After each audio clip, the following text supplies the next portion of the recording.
Good morning, everyone. This is class 6th English, and this is the chapter 3, Taro's Reward.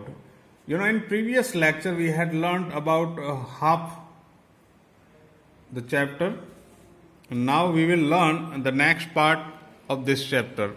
In this story, a young woodcutter, Taro, is living with his father and mother in the village. Now, he went to cut the wood in the forest, and next we will see what happens. Taro quickly filled the pitcher he had with him and hurried home. The old man was delighted with the sake. After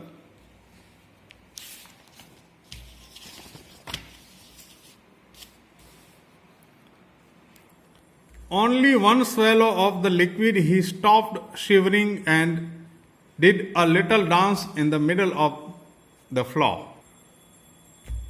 8. That afternoon, a neighbor stopped by for a visit. Taro's father politely offered her a cup of the sake. The lady drank it greedily and thanked the old man. Then Taro told her the story of the magic waterfall. Thanking them for the delicious drink, she left in a hurry. By nightfall, she had spread the story throughout the whole village. 9. That evening, there was a long procession of visitors to the woodcutter's house.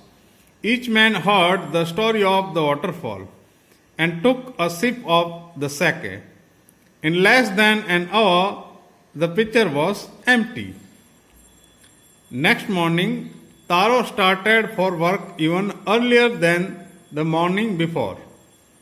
He carried with him the largest pitcher he owned, for he intended first of all to go to the waterfall. When he reached it, he found to his great surprise all his neighbors there. They were carrying pitchers, jars, buckets, anything they could find to hold the magic sake. Then one villager knelt and held his mouth under the waterfall to drink. He drank again and then shouted angrily, "Water, nothing but water." Others also tried, but there was no sake, only cold water.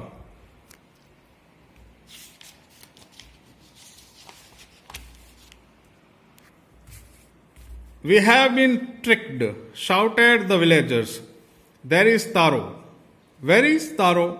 Let us drown him in this waterfall." But Taro had been wise enough to slip behind a rock when he saw how things were going. He was nowhere to be found. Muttering their anger and disappointment, the villagers left the place one by one. Taro came out from his hiding place.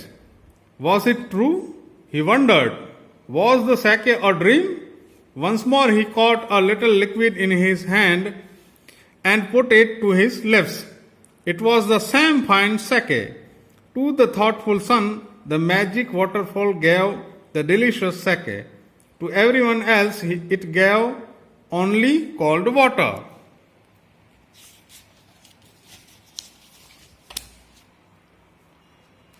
The story of Taro and his magic waterfall reached the Emperor of Japan.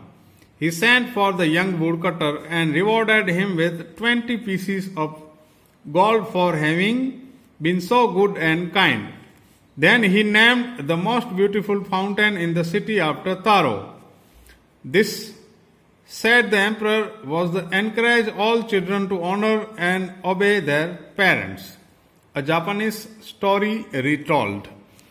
Listen here, this was the story of a young boy who was serving his old father and mother, parents, and he can do anything for them.